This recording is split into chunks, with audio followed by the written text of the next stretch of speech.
Hi friends, இந்த வீடியோவில் நம்ம எதை பற்றி பார்க்க போகிறோம்னா டெல்லி சுல்தானியத்தில் இருக்க முக்கியமான ஒரு 100 கொஷின் தான் பார்க்க போகிறோம். இந்த டாப்பிக்லேருந்து கொஷின் இல்லாத ஏரியாவே இல்லை. கண்டிப்பாக இதுலேருந்து 2 அல்லது 3 கொஷின் கன்ஃபார்மாக கேட்பாங்க எல்லா எக்ஸாம்லேயுமே. இதோட பிடிஎஃப் உங்களுக்கு வேணும்னா மறக்காமல் பிடிஎஃப்னு கமெண்ட் பண்ணுங்கள். வீடியோக்குள்ளே போகிறதுக்கு முன்னாடி மறக்காமல் நம்ம சேனலையும் சப்ஸ்கிரைப் பண்ணிக்கோங்க. வாங்க வீடியோக்குள்ளே போகலாம். மம்லுக் என்ற அராபிய வார்த்தைக்கு என்ன பொருள்? அடிமை. அடிமை வம்சத்தை தோற்றுவித்தவர் யார்? குத்புதீன் ஐபக். கஜினியில் ஒரு அடிமையாக முகமது கோரிக்கு விற்கப்பட்டவர் யார்? குத்புதீன் ஐபக். குத்புதீன் ஐபக் எந்த நகரை தலைநகராக கொண்டு ஆட்சி செய்தார்? லாகூர். குத்புதீன் ஐபக் தன் தலைநகரை லாகூரில் இருந்து எங்கு மாற்றினார்? டெல்லி. குத்புதீன் ஐபக் எந்த இனத்தை சேர்ந்தவர்? இல்பாரி. குத்புதீன் ஐபக் எத்தனை ஆண்டுகள் ஆட்சி புரிந்தார்? 4 ஆண்டுகள். இந்தியாவில் முதலாக இஸ்லாமியர் அல்லாதவர்கள் மீது ஜெசியா வரி விதித்தவர் யார்? குத்புதீன் ஐபக். குதுப் மினாரை கட்ட அடிக்கல் நாட்டியவர் யார்? குத்புதீன் ஐபக். குத்புதீன் ஐபக் பற்றிய பல செய்திகளை கூறும் நூல் எது? ஹாசன் நிசாமி. டெல்லி சுல்தானியத்தின் வரலாறை கூறும் அரசின் இசைவு பெற்ற முதல் நூல் எது? ஹாசன் நிசாமி. ஹாசன் நிசாமி என்ற நூலை எழுதியவர் யார்? தால் உல் மா அசீர். இந்தியாவின் மிக பழமையான மசூதி எது? குவத் உல் இஸ்லாம் மஜித். குத்புதீன் ஐபக் அத்தை தின்ஹா ஜோப்ரா என்ற மசூதியை எங்கே கட்டினார்? அஜ்மீர். முன்பு சமண மடாலயமாக இருந்த மசூதி எது? அத்தை தின்ஹா ஜோப்ரா. குத்புதீன் ஐபக் அவையை அலங்கரித்த அறிஞர்கள் யார்? ஹாசன் நிஜாமி, பக்ர முதீர். குத்புதீன் ஐபக் போலோ விளையாட்டின் போது குதிரையில் இருந்து கீழே விழுந்து இறந்த ஆண்டு எப்பொழுது? 1210. இல்துமிஸ் எத்தனை ஆண்டுகள் ஆட்சி புரிந்தார்? 26 ஆண்டுகள். குதுப் மினாரை கட்டி முடித்தவர் யார்? இல்துமிஸ். குதுப் மினார் எங்கு உள்ளது? டெல்லி. குதுப் மினாரில் எத்தனை படிக்கட்டுகள் உள்ளது? 379. குதுப் மினாரில் யார் மேற்கொண்ட பழுது நீக்கும் பணியால் 74 மீட்டர் ஆனது? ஃபெரோஷா துக்ளக். குதுப் மினார் கட்டி முடித்த போது எத்தனை மீட்டர் உயரம் இருந்தது? 72.5 மீட்டர். ஜிடால் என்பது என்ன நாணயம்? செம்பு நாணயம். டாக்கா என்பது என்ன நாணயம்? வெள்ளி நாணயம். அரேபிய மொழியில் நாணயங்கள் வெளியிட்ட முதல் துருக்கியர் யார்? இல்துமிஸ். ஒரு ஜிடால் எத்தனை வெள்ளி குன்றிமணிகளை கொண்டது? 36. 48 ஜிடால் எத்தனை வெள்ளி டாக்காவுக்கு சமம்? 1 வெள்ளி டாக்கா. இராணுவ அதிகாரிகளுக்கு வழங்கப்பட வேண்டிய ஊதியத்திற்காக கொடுக்கப்பட்ட நிலம் எவ்வாறு அழைக்கப்பட்டது? இக்தா. 40 குழுவை உருவாக்கியவர் யார்?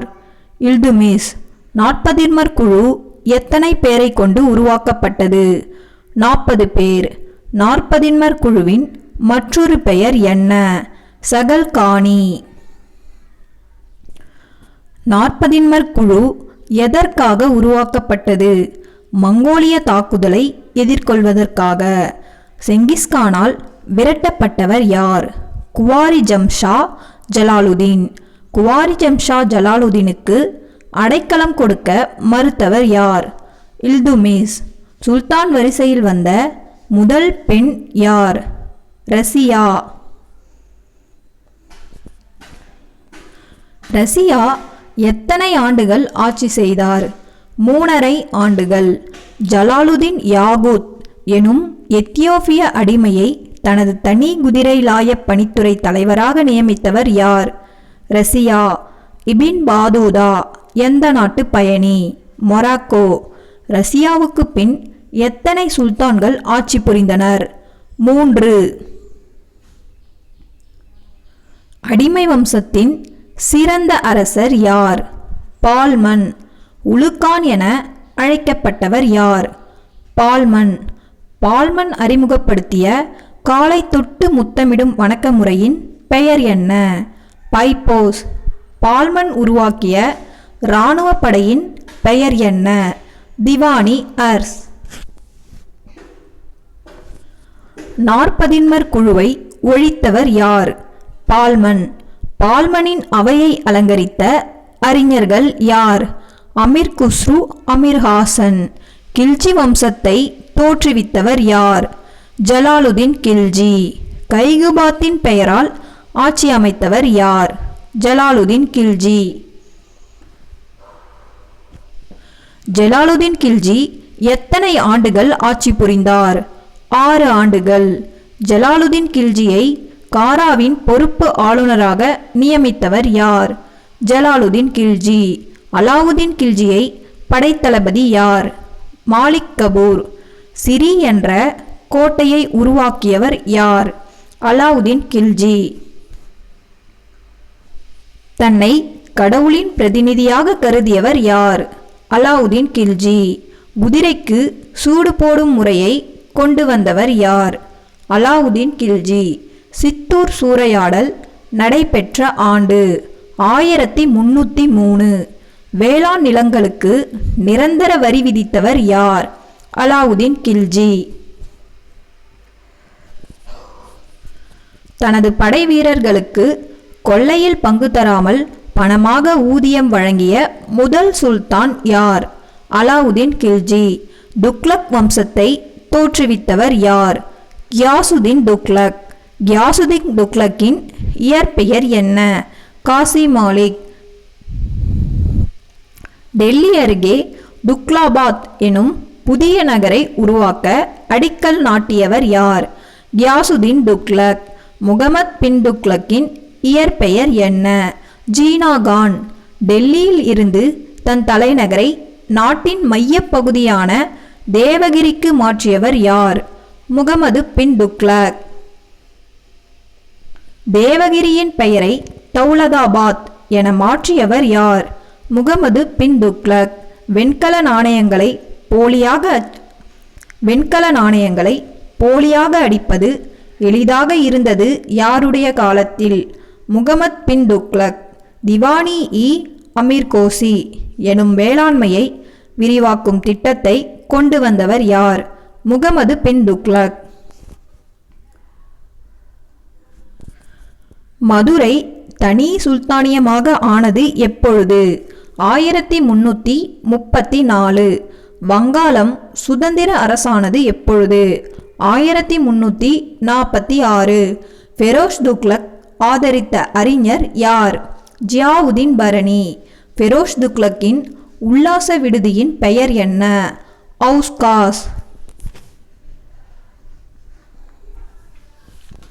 அடிமைகள் நலத்துறையை உருவாக்கியவர் யார்? ஃபெரோஸ் துக்ளக். ஃபெரோஸ் துக்ளக் எத்தனை புதிய தோட்டங்களை உருவாக்கினார்? 1200. அலாவுதீன் கில்ஜி காலத்தை சேர்ந்த எத்தனை பழைய தோட்டங்களை ஃபெரோஸ் துக்ளக் புனரமைத்தார்? 30. தைமூர் படையெடுப்பு நடைபெற்ற ஆண்டு 1398. சையத் வம்சத்தை தோற்றுவித்தவர் யார்? கிசிர்கான். சையத் வம்சத்தின் கடைசி அரசர் யார்? அலாவுதீன் ஆலம் ஷா. லோடி வம்சத்தை தோற்றுவித்தவர் யார்? பல்லுல் லோடி. சிகந்தர் பகுதியின் ஆளுநராக இருந்த லோடி யார்? பக்லுக் லோடி. 1504 தன் தலைநகரை டெல்லியில் இருந்து ஆக்ராவுக்கு மாற்றிய லோடி யார்? சிக்கந்தர் லோடி. லோடி வம்சத்தின் கடைசி அரசர் யார்? இப்ராஹிம் லோடி. 1526 முதல் பானிபட் போரில் பாபரிடம் தோற்ற லோடி யார்? இப்ராஹிம் லோடி. 9 வானங்கள் என்ற நூலை எழுதியவர் யார்? அமீர் குஸ்ரு. பாலபவோலி என்பது என்ன? சமஸ்கிருத கல்வெட்டு. பால்மனின் நல்லாட்சியின் விளைவாக விஷ்ணு பகவான் எந்த கவலையுமின்றி பார்க்கடலில் துயிர்கிறார் என கூறும் கல்வெட்டு எது? பாலபவோலி. அரேபியரின் சிந்து படையெடுப்பு பற்றி எழுதிய நூல் எது? சச் நாமா. கிளிநூல் என அழைக்கப்படும் நூல் எது? துதி நாமக. ஷாநாம என்ற நூலை எழுதியவர் யார்? பீர்தௌசி. இந்தியாவில் முகலாய ஆட்சியின் எழுச்சி குறித்து விரிவாக கூறும் நூல் எது? தாரிக்-இ-பெரிஷ்டா. ஒரு பள்ளி ஆசிரியர் குழந்தைகளுக்கு எழுதவும் படிக்கவும் கற்றுத்தரும் அடிப்படை கல்வி எவ்வாறு அழைக்கப்படுகிறது? மகதப். உயர்நிலை கல்வியின் மேலும் ஒழுங்குபடுத்தப்பட்ட வடிவம் மதராசா. இஸ்லாமியர்கள் கொண்டு வந்த இசைக்கருவிகள் எது? ரபாப், சாரங்கி. ஃபெரோஸ் துக்ளக் இசையில் கொண்ட ஆர்வம் பற்றி குறிப்பிடும் நூல் எது? ராக் தர்பன். இந்திய இசை உலகில் உள்ள மற்ற அனைத்து இசைகளை விடவும் மேம்பட்டது என கூறியவர் யார்? அமீர் குஸ்ரு. சுல்தானியர் காலத்தில் மிக பெரும் இசைக்கலைஞராக கருதப்பட்டவர் யார்? பீர்போதன். செம்பு காசுகளோடு தங்கம் வெள்ளி காசுகளை சுல்தான் வெளியிடத் தொடங்கிய நூற்றாண்டு எது? 13ஆம் நூற்றாண்டு. உலகின் மாபெரும் நகரமாக டெல்லி தௌலதாபாத் விளங்கிய நூற்றாண்டு எது? 14ஆம் நூற்றாண்டு. பட்டுப்புழு வளர்ப்பு மையம் எங்கு நிறுவப்பட்டது? வங்கம். முகமது பின் துக்ளக் எந்த பண்டிகையில் கலந்து கொண்டார்? ஹோலி பண்டிகை. சீனர்கள் கண்டுபிடித்த நூற்பு சக்கரம் ஈரான் வழியாக இந்தியா வந்த நூற்றாண்டு எது? 14ஆம் நூற்றாண்டு. சீனர்கள் கண்டுபிடித்து அரேபியர் கற்றுக்கொண்ட எந்த தொழில்நுட்பம் இந்தியா வந்தது? காகிதம் தயாரிக்கும் தொழில்நுட்பம். ஜலாலுதீன் கில்ஜி அவையிலிருந்து நடனக்காரர் யார்? மீர் அப்ரோச். இந்த வீடியோ உங்களுக்கு பிடிச்சிருந்ததுன்னா மறக்காமல் நம்ம சேனலை சப்ஸ்கிரைப் பண்ணிக்கோங்க, லைக்கும் பண்ணிக்கோங்க. தேங்க்யூ.